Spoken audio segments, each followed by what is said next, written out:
गांव श्यामपुर की एक टूटी फूटी झोपड़ी में, जहां गरीबी ने डेरा डाल रखा था, एक युवा लड़का रहता था।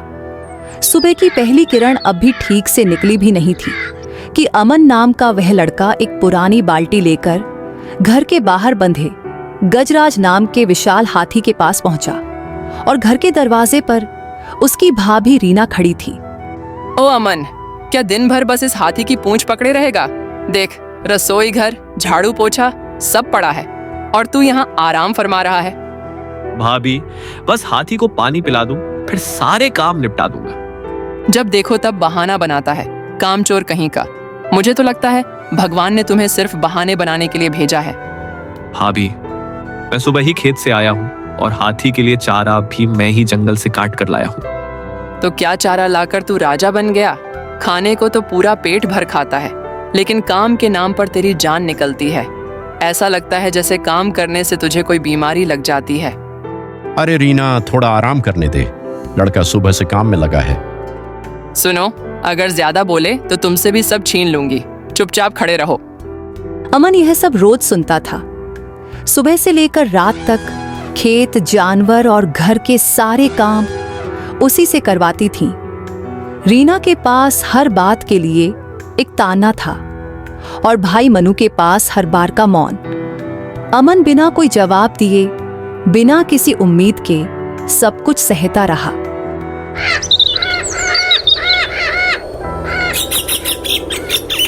सुनो अमन, हाथी से लकड़ी ढुलवानी है। जा जंगल से लकड़ी काट कर ला। जी भाभी, अभी ले जाता हूँ। और सुन, अगर ज्यादा देर हुई तो घर में घुसने नहीं दूंगी, समझे? अमन चुपचाप हाथी को लेकर जंगल की ओर चल पड़ता। रास्ता कीचड़ से भरा था। एक जगह हाथी का पैर गहरे गड्ढे में फंस गया। हाथी बेचैन होकर तिलमिला उठा और उसने अमन को जोर से धक्का मार दिया। अमन कीचड़ में गिर पड़ा और उसकी पसलियों में असहनीय दर्द होने लगा, लेकिन उसने एक शब्द भी नहीं कहा। वह उठा और चुपचाप हाथी को लेकर गांव की ओर वापस चल पड़ा। देखो मनु, तुम्हारे छोटे भाई ने हाथी का क्या हाल कर दिया। भाभी, रास्ते में हाथी का पैर फंस गया था, इसलिए देर हो गई। ओह, तो अब बहाने बनाना भी सीख गया। मुझे बेवकूफ समझता है क्या? रीना, थोड़ा समझ कर बोलो, चोट लगी है अमन को। चोट लगी है तो मर क्यों नहीं गया? अब किसी काम का नहीं रहा ये। इसे तो बस पड़े रहने की आदत पड़ गई है। अमन के पूरे शरीर में दर्द था और भूख से उसका पेट जल रहा था, मगर किसी ने उसे एक गिलास पानी तक नहीं पूछा। वह चुपचाप एक कोने में जाकर लेट गया। अमन रात भर बुखार से कांपता रहा, लेकिन किसी ने यह देखने की कोशिश नहीं उठाई कि वह जिंदा है या मर चुका है।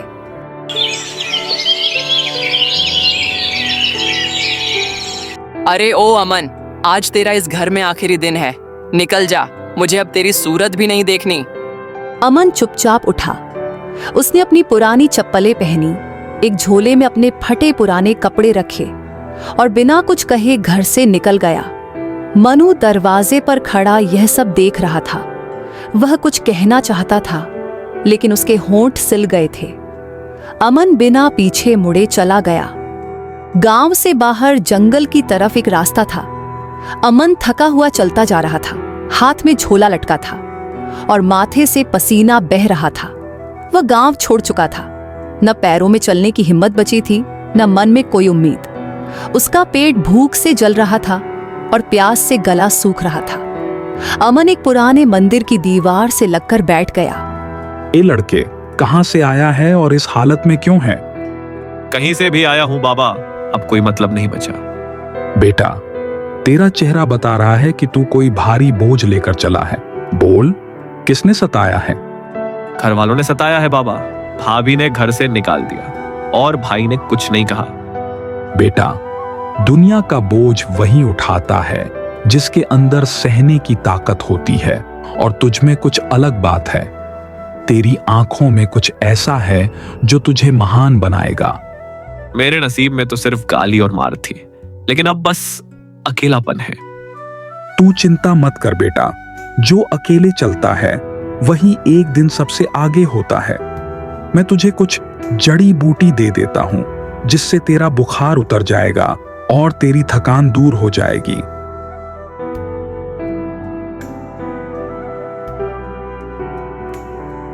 अमन ने आंखें बंद कर ली। उसके शरीर को थोड़ी राहत मिली और मन में पहली बार एक अजीब सा सुकून आया। अब लेट जा और एक बात कान खोल कर सुन। ये जो दुख तुझे मिला है ना, यही तेरा रास्ता बनाएगा, यही तेरी पहचान बनेगी। बेटा, कल सुबह होते ही आगे निकल जाना, तेरी किस्मत तुझसे मिलने को बेताब है। आखिर आप कौन है बाबा जो मेरी इतनी चिंता कर रहे हैं? मैं वो हूं जो राह दिखाता हूं, लेकिन अब आगे तुझे खुद चलना होगा। तेरी मंजिल बस तेरे सामने है।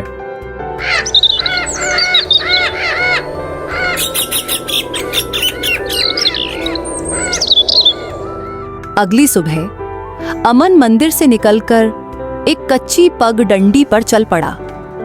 जंगल का रास्ता लंबा और वीरान था। उसका शरीर थक चुका था, लेकिन उसके कदम नहीं रुके। बाबा की बात उसके कानों में गूंज रही थी। लगता है अब और नहीं चला जाएगा। बाबा ने कहा था किस्मत आगे है, पर यह रास्ता तो खत्म ही नहीं होता। चलते चलते उसकी आंखें भारी हो गईं, माथा चकराया और वह सड़क के किनारे बेहोश होकर गिर पड़ा। जंगल के रास्ते से एक शाही काफिला गुजर रहा था। राजा के साथ घोड़े पर सवार सैनिक और सबसे आगे महाराज विजय सिंह खुद अपने घोड़े पर थे। वे शिकार से लौट रहे थे। इसकी हालत बहुत खराब है, कहीं इसकी जान न चली जाए। चलो इसे महल ले चलो। जी महाराज। सैनिक अमन को उठाया और सीधा राजमहल की ओर रवाना हो गए। रास्ते भर अमन बेहोश रहा। अमन के बेहोशी की खबर पहले ही राजवैद्य को भेजी जा चुकी थी। राजमहल के भीतर अमन एक आरामदायक पलंग पर लेटा था। पास ही वैद्य उसका इलाज कर रहे थे।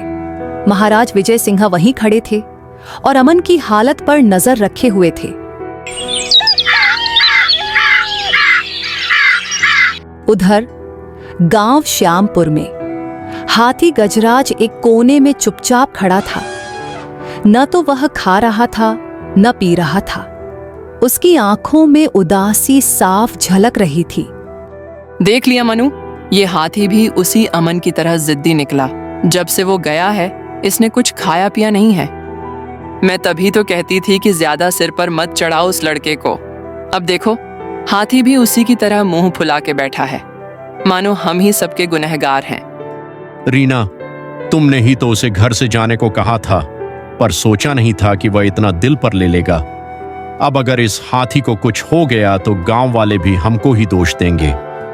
हाँ, कहीं ये भी भूख से मर ही न जाए। अमन तो चला गया, अब अगर ये हाथी भी चला गया तो हम गांव में क्या मुंह दिखाएंगे? हमारा तो सब कुछ खत्म हो जाएगा। अमन ही तो सबका चहेता था।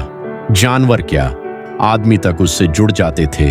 लगता है इस हाथी को भी उसकी बहुत याद आ रही है। 2 दिन बाद अमन को होश आया। उसकी आंखें खुली तो सामने सफेद छत दिखी। पास खड़ा सेवक पानी लेकर आया। अब तबीयत कैसी है लड़के? ठीक है, लेकिन आप कौन हैं? मैं इस राज्य का महाराज विजय सिंह हूं। तू कौन है और जंगल में यूं अकेला क्यों पड़ा था? मेरा नाम अमन है। मुझे मेरे घर से निकाल दिया गया है। क्यों निकाला गया? अमन महाराज को अपनी सारी कहानी बताता है, अपने बचपन से लेकर घर से निकाले जाने तक की पूरी बात। महाराज अमन की बातें सुनकर चुप रह जाते हैं। उन्हें अमन की आंखों में सच्चाई और ईमानदारी दिखाई देती है। ठीक है, जब तू ठीक हो जाएगा फिर सोचेंगे तुझे महल में क्या काम देना है। तब तक आराम कर। महल की दीवारों के बीच अमन का एक नया सफर शुरू हो चुका था। उसे नहीं पता था कि उसकी जिंदगी में एक ऐसा मोड़ आने वाला था जो उसके नाम को इतिहास में दर्ज कर देगा। वो लड़के, आज से तेरा काम यही है कि तू सुबह सबसे पहले आंगन और दरबार की सफाई करेगा। गलती की कोई गुंजाइश नहीं है। ठीक है मालिक, जैसा आप कहें। और सुन, ज्यादा मुंह मत खोलना, सिर्फ काम करना। यह राजा का महल है, यहाँ गलती की माफी नहीं मिलती, समझे? शाम का समय था। अमन महल के कोने में बैठा सूखी रोटी खा रहा था। उसके हाथ में एक मोटी सी सूखी रोटी थी और कटोरी में थोड़ी सी दाल रखी थी। ओ अमन, ये ले खाट ले, आज तू यहीं सो जा। आज बाहर वाले कमरे में बाकी राजपुरुष सोएंगे। चलो कोई बात नहीं, जहाँ जगह मिले वहीं सो लूंगा। धीरे धीरे अमन को महल की रफ्तार समझ आने लगी थी। वह किसी से उलझता नहीं था, बस अपने काम से काम रखता था। उसकी ईमानदारी और लगन को हर कोई नोटिस कर रहा था। महाराज, रामपुर गांव से खबर आई है कि एक पागल हाथी ने गांव में घुसकर कई घर तोड़ डाले और सब तरफ हाहाकार मचा हुआ है। ये कब हुआ? हमें इसकी सूचना तुरंत क्यों नहीं मिली? आज सुबह महाराज, भोर में ही 4 घर रौंद दिए और 2 लोगों की जान भी चली गई। पूरा गांव दहशत में है। ये तो बहुत चिंता की बात है महाराज। अब क्या किया जाए? पहले ये बताओ कि हाथी अभी कहाँ है? महाराज, वह जंगल की ओर निकल गया, लेकिन किसी भी वक्त लौट सकता है। दरबार में सन्नाटा छा गया। सब लोग एक दूसरे का मुंह ताकने लगे। कोई कुछ नहीं बोल रहा था। तभी पीछे से एक शांत लेकिन आत्मविश्वास से भरी आवाज आई। महाराज, एक बात कहूँ, अगर आप इजाजत दें तो मैं उस हाथी को काबू कर सकता हूँ। दरबार का माहौल गंभीर था। अमन ने साहस दिखाते हुए हाथी को काबू करने की बात कह दी थी। सभी दरबारी चौंक गए। मंत्री आगे बढ़ा और अमन की ओर घूर कर देखा। ओ लड़के, तुझे पता भी है कि तू क्या बोल रहा है? यह पागल हाथी है, कोई पालतू जानवर नहीं। चुप रहो मंत्री, पहले लड़के की बात पूरी सुनो। महाराज, मैं जानवरों के साथ पला बड़ा हूँ। मैं उसे समझता हूँ, उसके दिमाग को पढ़ सकता हूँ। अगर मुझे मौका मिला तो मैं गांव को उस हाथी से बचा सकता हूँ और उसे शांत कर सकता हूँ। और अगर तेरा दावा झूठा निकला तो सजा दीजिएगा महाराज, मगर मुझे यह मौका दीजिए। मुझे अपनी काबिलियत पर पूरा भरोसा है। अमन की बात सुनकर पूरा दरबार स्तब्ध रह गया। किसी साधारण सेवक ने पहली बार इतनी हिम्मत दिखाई थी। महाराज कुछ देर तक सोचते रहे और सैनिकों से कहे, 2 सैनिक इसके साथ जाओ और रामपुर गांव की हालत देखो। अगर यह लड़का कुछ कर सका तो इसे सबसे बड़ा इनाम मिलेगा, अगर नहीं तो परिणाम भुगतना पड़ेगा। शुक्रिया महाराज, मैं पूरी कोशिश करूंगा। मैं आपको निराश नहीं करूंगा। महल के बाहर का मैदान था। अमन 2 सैनिकों के साथ तेजी से गांव की ओर निकल पड़ा।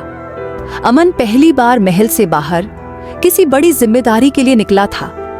अब यह सिर्फ एक काम नहीं था, यह उसके धैर्य और हिम्मत का इम्तिहान था, जहां उसकी मेहनत और लगन उसकी पहचान बनने वाली थी। जय राम जी मुखिया जी, हम महल से आए हैं। महाराज विजय सिंह ने भेजा है। राम राम बेटा, हाल बहुत बिगड़ चुका है। आज सुबह सूरज भी ठीक से नहीं निकल पाया था कि जंगल से एक पागल हाथी सीधा गांव में घुस आया। उसने सब कुछ तहस नहस कर दिया। गांव में कोई आदमी नहीं था जो उसे रोकता। सब थे बेटा, पर कोई उसके पास नहीं गया। वह इतना खतरनाक था। उसने 2 घर एक ही झटके में गिरा दिए और 2 आदमी उसमें दब गए। अब तो हमें अपनी जान का भी डर है। हाथी अब कहाँ गया है? गांव के पीछे जंगल की ओर भाग गया है, पर किसी भी वक्त लौट सकता है। हमें डर है कि वह और नुकसान करेगा। आप सब घबराइए मत, मैं कोशिश करूंगा उसे रोकने की। बेटा, तू अकेला क्या कर लेगा? वो हाथी तो बेकाबू है। तभी हाथी की गर्जना दूर से सुनाई देती है। लोग डर के मारे छिप जाते हैं। अमन अकेला मैदान की ओर बढ़ता है। सैनिक उसे रोकने की कोशिश करते हैं। वो लड़के, सोच ले, अभी भी वक्त है। नहीं, मैं पीछे नहीं हटूंगा, यह मेरी जिम्मेदारी है। हाथी सामने आ चुका था। उसकी चाल तेज है और आंखें गुस्से से लाल हैं। अमन एक बड़ा ढोल उठाता है और बजाना शुरू करता है। ढोल की आवाज पूरे गांव में गूंजने लगती है और हाथी रुक जाता है। मुझे पहचान, मेरे पास आ, मैं तुझे जानता हूं। तू मेरा दोस्त है गजराज। हाथी धीरे धीरे शांत हो गया। उसकी आंखों की आग ठंडी पड़ने लगी। अमन उसके पास गया और उसके माथे पर हाथ रखा। हाथी आराम से खड़ा हो गया। ये लड़का तो चमत्कार कर गया। गांव बच गया और साथ ही अमन ने खुद को भी साबित कर दिया था। बेटा, तेरा बहुत बहुत धन्यवाद। तूने आज गांव को बचा लिया। तुमने हमें एक नई जिंदगी दी है। मैंने सिर्फ अपना फर्ज निभाया है। अब देर न करें, चलिए अमन, महाराज को खबर देना जरूरी है। अमन ने हाथी को हल्के हाथ से छुआ और फिर धीरे धीरे महल की ओर निकल पड़ा। गांव वालों की नजरें तब तक उस पर टिकी रहीं जब तक वह ओझल नहीं हो गया। महाराज, अमन लौट आया है और साथ में हाथी भी है। उसने कमाल कर दिया। कहो लड़के, गांव का क्या हाल है? महाराज, गांव अब सुरक्षित है और हाथी अब काबू में है। उसने किसी को कोई नुकसान नहीं पहुंचाया। तूने ये कैसे किया? ये तो असंभव लग रहा था। महाराज, जानवर को डर से नहीं भरोसे से जीता जाता है, और वही मैंने किया। महाराज ने कुछ देर अमन को देखा, फिर सैनिकों को इशारा किया। 2 सैनिक सोने के सिक्कों से भरी थाली लेकर आते हैं और महाराज उसे अमन के सामने रख देते हैं। ये तेरे साहस और समझदारी का इनाम है। आज से तू सिर्फ एक नौकर नहीं, मेरा मित्र है। मैं तुझे अपने दरबार में एक महत्वपूर्ण स्थान देता हूं। शुक्रिया महाराज। अमन ने सिक्के उठाए, मगर उसकी आंखों में चमक नहीं थी। उसके लिए ये सिर्फ उसकी कड़ी मेहनत का फल था। अमन ने उन पैसों से एक बड़ी दुकान खोली। अब उसने एक नई शुरुआत की थी, एक सफल व्यापारी के रूप में और एक नई पहचान के साथ।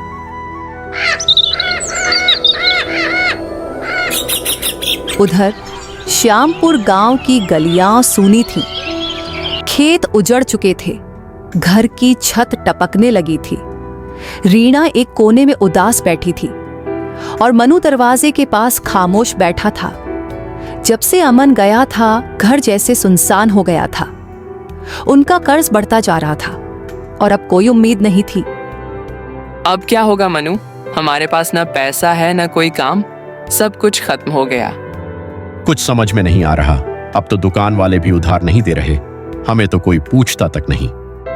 काका देखिए, इसमें अमन भाया का नाम छपा है। अब वो बहुत बड़े व्यापारी बन गए हैं। उनका नाम पूरे राज्य में फैल गया है। क्या अमन? हाँ, वही अमन जिसे हमने घर से निकाल दिया था। दोनों की आंखें भर आईं। उन्हें अपने किए पर गहरा पश्चाताप होने लगा। उन्होंने महसूस किया कि उन्होंने कितनी बड़ी गलती की थी। क्या वो हमें माफ करेगा? इतनी बुरी तरह जो हमने उसे सताया था। माफी तो अब नहीं मिलेगी रीना, बस सर झुकाना बाकी है। हमने जो बोया है वही काटेंगे। रास्ता लंबा था। दोनों जंगल के रास्ते होते हुए अमन की बड़ी दुकान के पास पहुंचे। अमन की दुकान के बाहर भीड़ लगी थी। अमन कुर्सी पर बैठा लोगों से बात कर रहा था। दोनों उसके पास पहुंचते हैं। अमन, कहिए भाभी। अब कुछ नहीं बचा अमन। घर उजड़ गया है, खेत बिकने वाले हैं, इसलिए हम तुझसे मदद मांगने आए हैं। हमें माफ कर दे अमन, हमने बहुत बड़ी गलती की है। अमन उन्हें देखता रहा। उसकी आंखों में पुराने दिन के सारे दृश्य एक पल में घूम गए। वह पल जब उसे घर से निकाला गया था, वह दर्द, वह भूख। मदद? जब मैं घर में था तब तुमने तिरस्कार किया, मुझे हर बात पर ताना मारा, मुझे बेदखल कर दिया। अब क्यों तुम्हें अपनापन याद आ गया? हमसे गलती हो गई अमन, अब कुछ समझ में नहीं आ रहा है। चाहे जैसी सजा दे, लेकिन हमें अपना ले। हम बुरी तरह कर्ज में डूब गए हैं और गांव का सेठ हमारे खेत हड़पने को तैयार है। अमन ने अपने सेवक को इशारा किया। वह 2 बड़े थैले लाया। एक में ढेर सारा अनाज था और दूसरे में रुपये। ये ले जाइए, इससे शायद कुछ दिन की राहत मिल जाए। मगर जिस दर्द से मैं गुजरा हूं, उसकी माफी अब मेरे पास नहीं बची है। वह दर्द मैं कभी नहीं भूल सकता। बड़ा आदमी बन गया है तू अमन, अब पहचानना भी छोड़ दिया। बड़ा मुझे समय ने बनाया है और तकलीफों ने तराशा है। तुमने तो बस मुझे धक्का दिया था जो मुझे इस राह पर ले आया। रीना और मनु चुप थे। शर्म से या क्रोध से, ये साफ नहीं था। उन्होंने थैले उठाए, बिना एक शब्द कहे वहां से चल दिए। न पीछे मुड़े, न अमन ने उन्हें रोका। अमन अब आत्मनिर्भर था और यही उसकी सबसे बड़ी जीत थी। अब उसे किसी की स्वीकृति की जरूरत नहीं थी। उसकी आंखों में अब सिर्फ एक चमक थी, एक आत्मविश्वास की चमक, जो उसके संघर्ष और सफलता की कहानी कह रही थी।